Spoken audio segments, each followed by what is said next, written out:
दोस्तों आज हम बात करने वाले हैं इलेक्ट्रिकल ड्राइंग के लिए one of the most important topic normally close और नॉर्मली ओपन के बारे में। किसी भी इलेक्ट्रिकल डायग्राम को सर्किट को समझने के लिए हमें नॉर्मली ओपन और नॉर्मली क्लोज को जानना बहुत ज़रूरी होता है। तो इस नॉर्मली क्लोज्ड और नॉर्मली ओपन यानी एनसी और एनओ को समझने के लिए हमें 2-3 और टॉपिक को समझना ज़रूरी है। उसमें सबसे पहले ओपन और क्लोज सर्किट होता है। तो चलिए देखते हैं कि ओपन सर्किट और क्लोज सर्किट से हमारा क्या मतलब है। तो दोस्तों ये हमारी एक ओपन सर्किट है। आप देख सकते हैं कि बैटरी से बल्ब कनेक्टेड है और बल्ब के आगे स्विच है और स्विच ऑफ है। तो यहाँ पे पाथ पूरा कंप्लीट नहीं है। जब यहाँ से आप देख रहे हैं करंट फ्लो होगी तो यहाँ पे उसको पाथ नहीं मिलेगा वापस रिटर्न होने का। इस सिचुएशन में बल्ब ग्लो नहीं करेगा। इसको कहते हैं ओपन सर्किट, क्योंकि यहाँ पे स्विच ऑफ पोजीशन में है और इसीलिए ये पाथ कंप्लीट नहीं हो रहा है। करंट को फ्लो करने के लिए पाथ कंप्लीट होना ज़रूरी होता है, इसीलिए इसको हम कहेंगे ओपन सर्किट। ये हमारी एक क्लोज सर्किट है। ओपन सर्किट के जस्ट अपोजिट यहाँ पे स्विच ऑन पोजीशन में है। यहाँ पे पाथ पूरा कंप्लीट हो रहा है और बल्ब ग्लो करेगा। यहाँ पे इसको एक क्लोज सर्किट कहा जाता है। ओपन सर्किट और क्लोज सर्किट का बस इतना ही सा डिफरेंस है और उम्मीद है आपको ओपन और क्लोज सर्किट पूरी तरीके से समझ में आ गया होगा। बढ़ते हैं आगे की तरफ और देखते हैं कि नॉर्मली ओपन और नॉर्मली क्लोज क्या होता है।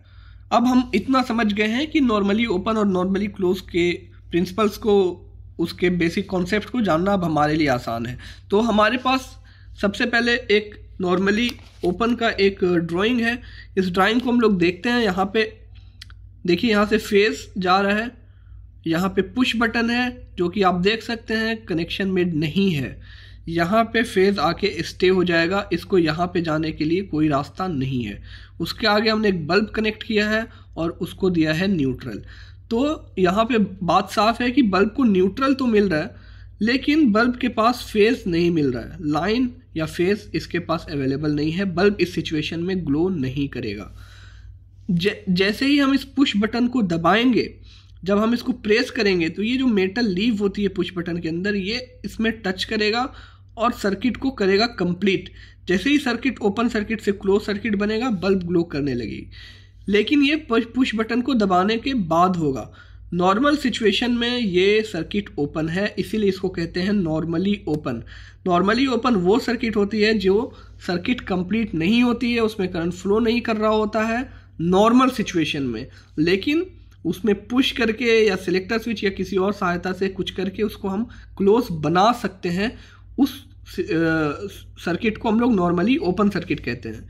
इसके बरक्स जस्ट अपोजिट अगर आप देखें तो एक क्लोज सर्किट होता है जिसमें पुश बटन लगा हुआ होता है और पुश बटन से करंट फ्लो कर रही होती है। ये इसका नॉर्मल पोजीशन है। जब आप इसको कुछ नहीं करेंगे तो ये सर्किट क्लोज है। यहाँ पे बल्ब को फेज भी मिल रहा है, न्यूट्रल भी मिल रहा है और बल्ब ग्लो करेगा। लेकिन जैसे ही हम पुश बटन को दबाएंगे, प्रेस करेंगे, यहाँ पे जो मेटल लीव है ये इस सिचुएशन में दब के आ जाएगी और फिर यहाँ पे इसको हम कहेंगे कि ये सर्किट टूट गई है और ये जो करंट यहाँ पे स्टे हो जाएगा और बल्ब ग्लो करना बंद हो जाएगा। तब इस सिचुएशन इसको कहेंगे नॉर्मली क्लोज्ड सर्किट। तो नॉर्मली क्लोज्ड सर्किट वो सर्किट है जो नॉर्मल सिचुएशन में सर्किट कंप्लीट होती है, और लेकिन अगर हम उसमें कुछ एक्सटर्नल फोर्स कुछ भी करके करें, बटन प्रेस करें या फिर किसी और सहायता से उसको कमांड दें तो वो सर्किट टूट भी जाए, उसमें ओपन होने की भी गुंजाइश रहे, वो ओपन भी हो सकती हो लेकिन नॉर्मली क्लोज रहती है। ये हो गया नॉर्मली क्लोज्ड सर्किट। देखेंगे कि इसका एप्लीकेशन रियल लाइफ में कहाँ है। एक छोटा सा एग्जांपल है, जैसे कि हमारे पास एक ओवरलोड रिले है। ओवरलोड रिले का क्या काम होता है दोस्तों? सोचिए हमने यहाँ पे एक पंप या एक मोटर कनेक्ट किया है। तो 1, 3, 5 जो ये 3 फेजेस आते हैं इसमें इनपुट, और ओवरलोड का आउटपुट हम इसको किसी भी चीज़ से कनेक्ट कर सकते हैं, एक पंप से, एक मोटर से या कोई और चीज़ जो भी हम इसको चलाना चाहें। ओवरलोड का काम बेसिक सा सिंपल ये है कि जो भी इसका सेट पॉइंट है, फॉर एग्जांपल आपने एक पंप लगाया है जो कि 15 एम्पियर लेता है, तो आपने उसमें एक सेटिंग कर दी एक स्पेसिफिक करंट के बाद, फॉर एग्जांपल 20 एम्पियर से ज़्यादा अगर वो पंप किसी वजह से लेने लगेगा 20 एम्पियर से ज़्यादा कंज्यूम करेगा तो इसको ट्रिप हो जाना चाहिए, क्योंकि इसका मतलब पंप में कुछ प्रॉब्लम आ गया है और कंटिन्यू पंप रन करता रहेगा तो पंप ख़राब हो जाएगा एक ज़्यादा एम्पियर पे। तो उस सेफ्टी से बचाने के लिए, उस चीज़ से बचाने के लिए हमने एक सेफ्टी लगाया जिसको कहते हैं ओवरलोड सेफ्टी। और अगर ज़रूरत से ज़्यादा करंट कोई भी सिस्टम ले रहा है तो इसका मतलब उसमें कुछ प्रॉब्लम है और उसको बंद हो जाना चाहिए। इसके लिए यहाँ पे ओवरलोड ट्रिप होता है, ओवरलोड सेफ्टी होती है। ये सेफ्टी क्या करती है कि जैसे ही ज़रूरत से ज़्यादा करंट लेने लगता है तो वो सिस्टम को यहाँ से कट ऑफ कर देती है। ये जो पावर है यहाँ पे आके स्टे 135 पे स्टे रहेगी, ये 246 में डिलीवर नहीं होती है। ये एक बेसिक सा काम होता है एक ओवरलोड सेफ्टी का, ओवरलोड रिले ओवरलोड सेफ्टी का। तो इसमें 2 पॉइंट्स अलग से भी होते हैं जो एनसी और एनओ होते हैं। ये एनसी जब नॉर्मल सिचुएशन में जब सब कुछ ठीक है, ओवरलोड नहीं है, एम्पियर उतना ही ले रहा है आपका सिस्टम जितना उसको लेना चाहिए, तो ऐसे सिस्टम में एनसी ट्रिगर होता है और यहाँ पे ये सर्किट क्लोज होती है। तो फॉर एग्जांपल इसका हम लोग रन इंडिकेटर में यूज़ कर सकते हैं। एनसी में कोई भी एक पावर 5 से या 3 से कोई भी एक पावर एनसी में और एनओ में लाके जोड़ दिया जाता है। नॉर्मल सिचुएशन में एनओ आपका नॉर्मली ओपन है, ओपन सर्किट है, इसलिए ये बल्ब ग्लो नहीं करेगा। और एनसी वाला बल्ब तो क्लोज सर्किट है, इसलिए ये रन इंडिकेटर में जा रहा है और यहाँ पे हम इसको न्यूट्रल से कनेक्ट कर देते हैं।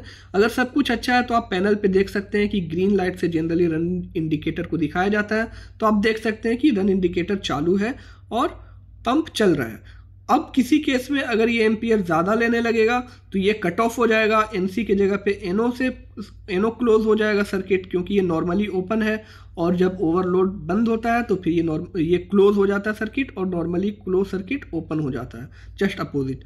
तो ऐसे सिचुएशन में यहाँ से फ्लो करेगा और ये रेड कलर से जनरली रेड इंडिकेटर लगाते हैं, स्टॉप या ट्रिप इंडिकेटर, और न्यूट्रल से कनेक्ट कर दिया जाता है। तो ये एक एनओ एनसी का यूजेस है और इसका काफ़ी ज़्यादा यूजेस है, इंडस्ट्री में बहुत ज़्यादा चीज़ों में यूज़ किया जाता है। एक नॉर्मल सा चीज़ हम देखते हैं, एक बटन लगा के हम लोग, जैसे हमारे पास जो फ्रिज होता है आपने देखा होगा, जो डोमेस्टिक फ्रिज भी होते हैं उसमें एक लाइट लगा हुआ होता है। जैसे ही हम डोर ओपन करते हैं तो वहाँ पे लाइट ग्लो हो जाती है, वहाँ पे लगाया हुआ होता है एक नॉर्मली क्लोज्ड पुश बटन।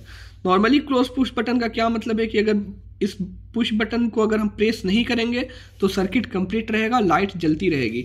तो जैसे ही हम लोग डोर ओपन करते हैं तो कुछ भी प्रेस नहीं होता है, वहाँ पे लाइट एक बल्ब लगाया हुआ होता है, बल्ब ग्लो करता है।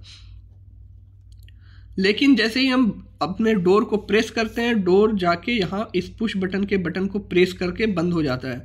जब ये बटन प्रेस्ड रहता है तो फिर ये सर्किट ओपन हो जाती है, क्योंकि ये नॉर्मली क्लोज्ड पुश बटन है और बटन दबाने के बाद सर्किट ओपन हो जाएगी। इस सिचुएशन में ये बल्ब ग्लो नहीं करता है। इसलिए जब फ्रिज बंद होता है तो बल्ब ग्लो नहीं करता है, जैसे ही फ्रिज ओपन करते हैं तो बल्ब ग्लो करने लगता है। तो दोस्तों ये था आज हमारा छोटा सा टॉपिक, नॉर्मली क्लोज और नॉर्मली ओपन। उम्मीद है आपको पूरी तरह से ये चीज़ समझ में आ गई होगी।